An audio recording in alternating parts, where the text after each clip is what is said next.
gentlemen, boys and girls, you're tuned to the heavy, heavy sound of the Young Punx FM, where the master beat just doesn't stop. Hello, my name's Hal Vitson. I'm from a dance production act called the Young Punx, and I'm here to tell you about some of the things we do here in our studio.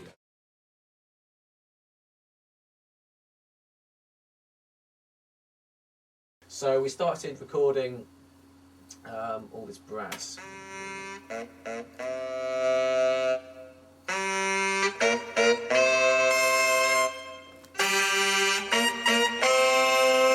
Which is basically, you get in one sax player and one trumpet player and get them to play everything about twice in 2 octaves, stick it all together on the magic tool, which is the PSP Vintage Warmer, a plugin which I cannot recommend too highly. You can hardly hear what it's doing, but what it's subtly doing is making everything sound better. In this case, it's set to the mix semi-driven tape setting, because we don't want this recording to sound like it's been recorded very digitally, so we're trying to get that kind of tape saturation sound in there. It's quite subtle, you can't necessarily notice it's happening. So we start building this up.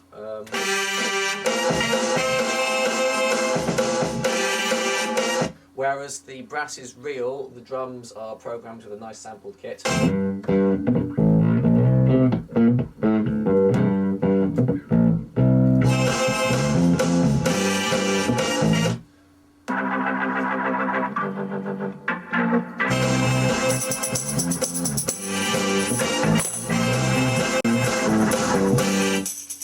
I've just noticed here on the tambourine we've got the bit crusher set to 12-bit for no other reason than if you record a tambourine just through a microphone into a computer, it's just going to sound too clean and hi-fi, so it just makes it a little bit less hi-fi, because the end result we want to have sounding quite dirty and old.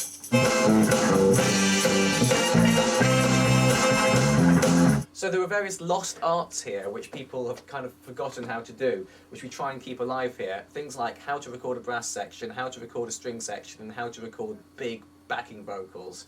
And it's not too hard really, but people don't really do it much these days. First you need a decent microphone. I'm not going to go into any microphone porn, just, okay, spend over £500 on a microphone, but don't sell the car or anything. Then go into a perfectly competent valve-based preamp. From that point onwards, you've just got a nice simple signal that you can work with. So for example, with this brass, this is just a unison here.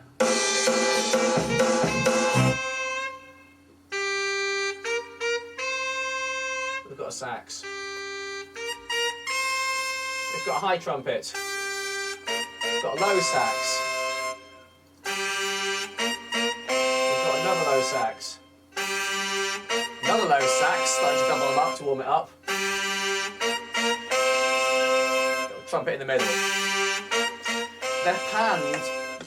They're panned in quite strange places because it's trying to hark back to the early days of stereo tape when people would put like everything on one channel and everything else on the other channel. And it all goes off to a bus.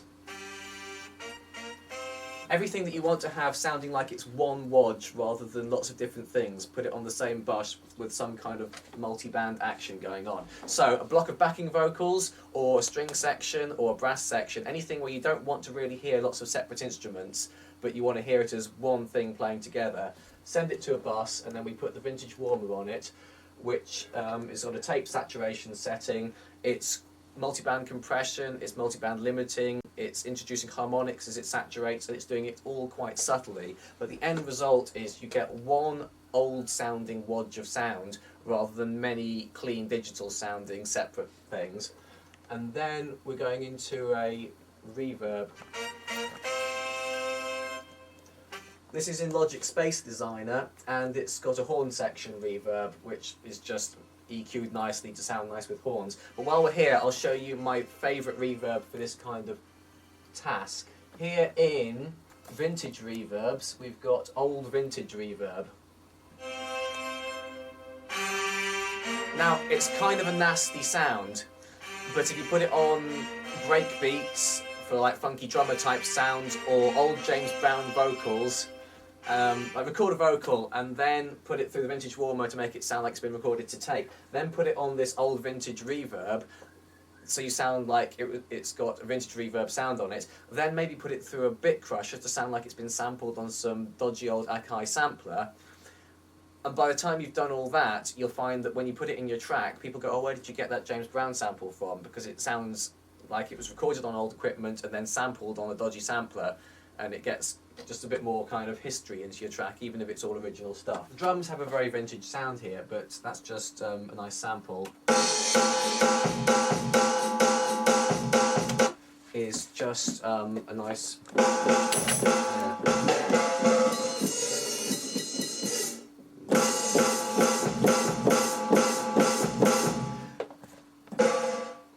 nice vintage sample, though played like that. I mean, we don't program it in, in a grid or anything. It will be, so it ends up kind of giving a human feel anyway.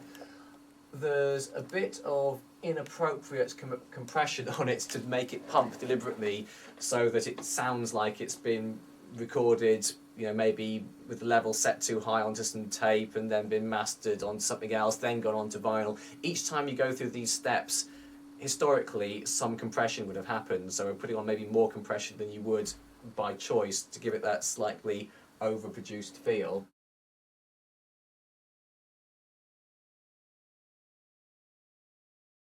We've got this little robot vocal sound that goes, which you would imagine would be some kind of 8-bit computer chip processor or something. Ironically, it's not. It's just me talking with a lot of effects on. Let's see what it is. Let's hear the original. It doesn't stop. Which is me just kind of pretending to be a robot. Obviously sounds rubbish. We have an EQ that just takes the bottom end off, does very little. A compressor that's just a normal vocal compressor to get it all balanced nicely. A normal limiter. It doesn't stop. Actually, it's not. It's a very heavy limiter. Okay, the limiter is extremely heavy on it, it turns out, which is part of making it sound very artificial, like a robot. There's an ensemble to warm it up a bit. Aha, we've got a vocal transformer. It doesn't stop. Okay, this is where the action starts. So this is the Logic vocal transformer with the robotized button pressed, which basically sets it to play only one tone at once. You can change what the tone is. It doesn't stop. It doesn't stop. It doesn't stop. It does. I can also change the formant of the voice. It doesn't stop. It doesn't stop. It doesn't stop. It doesn't stop. So now, even though it's me talking in it, it's starting to sound more like a robot. We've then got a bit crusher. Well, this is why it starts to sound like it's on some kind of Amiga computer chip or something. It's bit crushed down to 6-bit. It doesn't stop. And now it is really starting to sound like some sort of early 80s computer chip. Another EQ, what does that do? EQ makes it even brighter. It doesn't stop. Limiter, because all these new frequencies we've introduced messing around with it are starting to pull out certain frequencies and making it spike, so we need to limit it again to keep it under control. It doesn't stop. Another EQ, what does this one do? Okay, and then there's then this final EQ is one which is speaking voice improve in Logic, which is pulling out the frequencies that you hear speech most clearly with. It doesn't stop. And then it's going off to a bus with a delay on. It doesn't stop. It doesn't stop. It doesn't stop. It doesn't stop. So we've got basically a kind of early 80s speak and spell kind of vibe going on, but the source material is actually just me going "it doesn't stop" into a microphone. Where the mashed up beat just doesn't stop. And as you can see, there's no shortage of effects on the voice here, but the one that's really interesting is if you watch the automation on the ring shifter, just drags it down and adds in these ultra low frequencies. Where the mashed up beat just doesn't stop. So the automation just doesn't stop. Also, you've got at the same point an automation sending the vocal off to a tape delay. Again, just Logic's own native tape delay plugin for that kind of dub effect on the end. Here you can see the automation that sends the very last word of the phrase off into a tape delay on bus 3. Is it? Where the master beat just doesn't stop.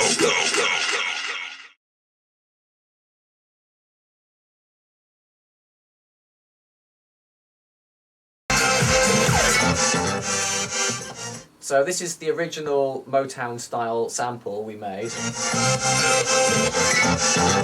So we've divided it up actually. It's on two different tracks, and on one track we've cut all the bottom end off, and on the other track we've cut all the top end off. So we're using one half to handle all the mids and highs and the other half to handle all the low end, which enables us to kind of control both of them and try and make the whole of the sound out of this one sample. So this is the top half.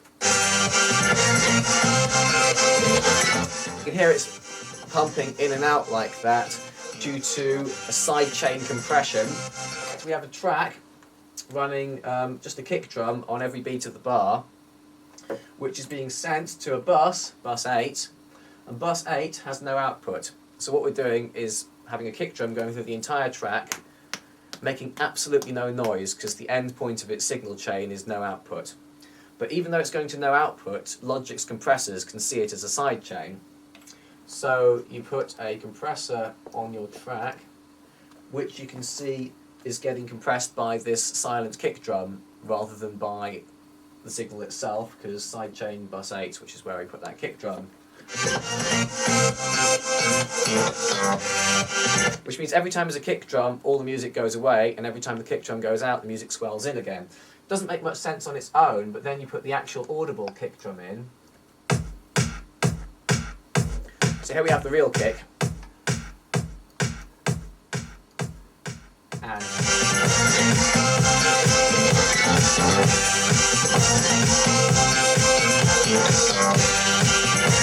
it's actually not too audible there, but it's doing something quite clever, which is every time the kick drum is in, it pushes out all of the music, and every time the kick drum goes out, the music swells in. It has a few effects. One is you can make the whole thing louder, because if you had the music and the kick drum at the same time, it would start distorting every time the kick drum hit, but instead you can get the kick drum really loud because it's not competing with anything.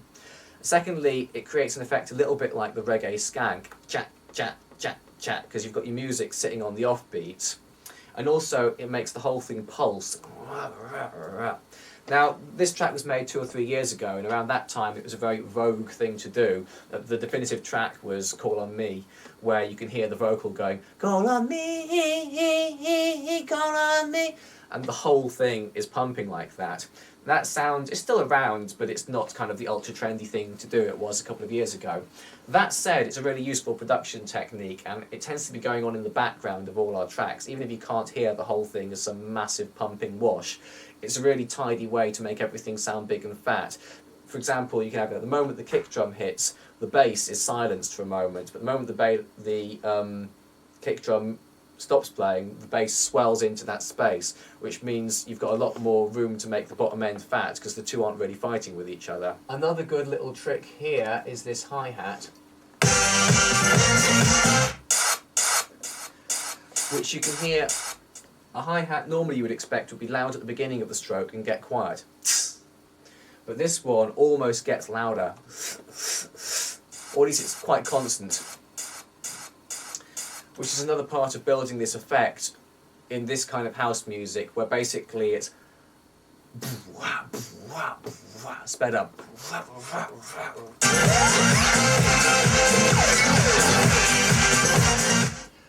And the top half of it is the sample. This is a drum and bass kind of style bass sound off the microkorg. Again, swelling into the gaps where the kick drum would have gone. String at the top, holding it together again, flubbing into the gaps. So we've just got a high string at the top, nice solid, quite dark bass at the bottom, and quite simple drums. That's quite simple, and it needs to be, because the sample is just incredibly full of noise and rubbish. We're doing this big retro production technique and all the echoes and reverbs and lots of stuff basically being played out of time. It's kind of a big mess, so you need to keep everything else quite simple.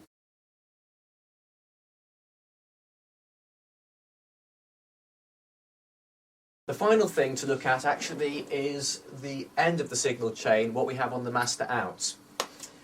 interesting area, this, because it's a very fine line between production and mastering at this point. It used to be pretty clear what the difference between mastering and production was back in the day when there was a recording studio and a mastering studio, but now people are doing so much in the box. The logic used to be leave mastering to people who know mastering, because it's a great point where you can either make the best out of your track or totally ruin it if you don't know what you're doing. I think that probably still is the logic. But everyone does now have tools for playing with mastering at home. It used to be you had to spend about £10,000 before you could even start to have all the relevant EQs and multibands, this, that and the others to make it work.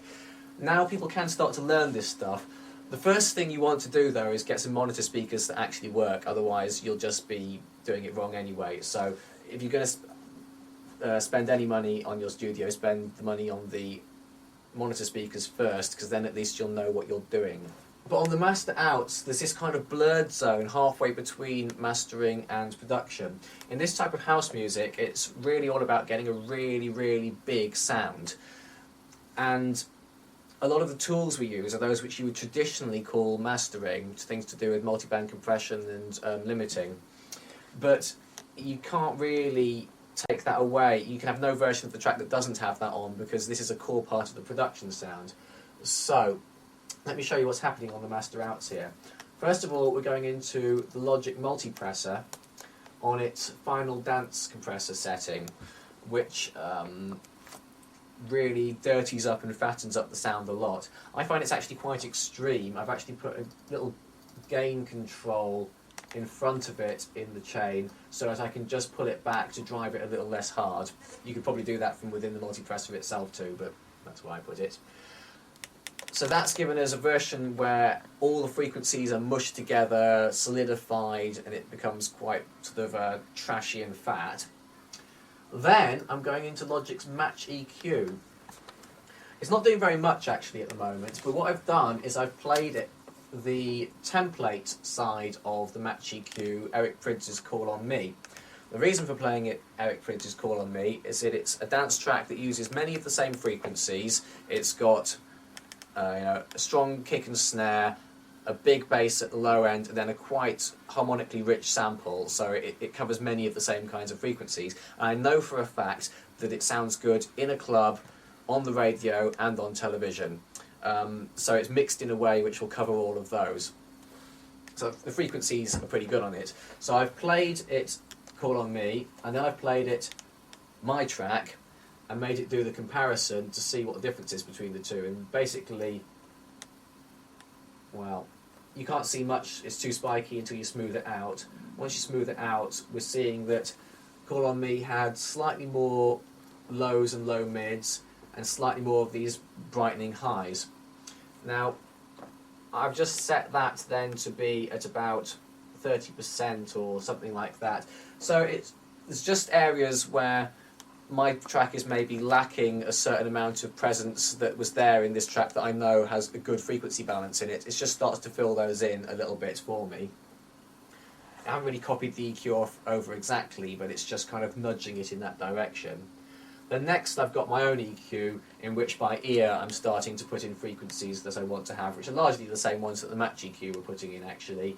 It needs a bit of brightening up at the top end, it needs a little bit more fattening at the bottom end. The main reason for that is it's just got so many instruments in. Along this processing chain we've probably had about 100 instruments playing at once we've got, trumpet, saxophone, guitar, clarinet, the list goes on. And it means we've got a huge amount of mids. So I think probably it's not so much I'm adding highs and lows as I'm trying to pull out some of these mids because there's just too much of it in there. So we've done the multiband compression, then we've EQ'd it to get the overall balance right, and then as a final step in the chain we're going up against the Vintage Warmer under its mastering first aid setting as the final step to act as a kind of multiband compressor limiter. This is the point where you can destroy your track if you get it wrong, and you have to be quite subtle with it. Really it's about setting the drive to the right amount. So what I'm always looking to do is get it so that there's always quite a lot of headroom for movement, so you can still hear things getting louder and quieter over the course of a bar, but it's just evened out the tops so there aren't really spikes jumping out everywhere. people are tending these days when they get their hands on these tools to drive them really hard and make a really thick, over-compressed line, which sounds great for about 10 seconds, but if you have to listen to it for a long time, it just gives you a headache. And more importantly, you're starting to remove things like, imagine there's a snap on a snare drum, it goes ka. If you over-limit that and cut the attack off the snare drum, you don't have any attack on your snare drum, and the whole point of the snare drum is to have some bite. So if you over-limit at this stage, you'll start to remove all sorts of the kind of the guts of the piece, which is all that ka, ch, ku, ka. So you just need to even the tops of that out while leaving those spikes in there. This is a quite heavily limited and compressed version of it. But you can see the peaks keep hitting the top, but it's still moving up and down, and you know, the frequency does actually have some gap in it.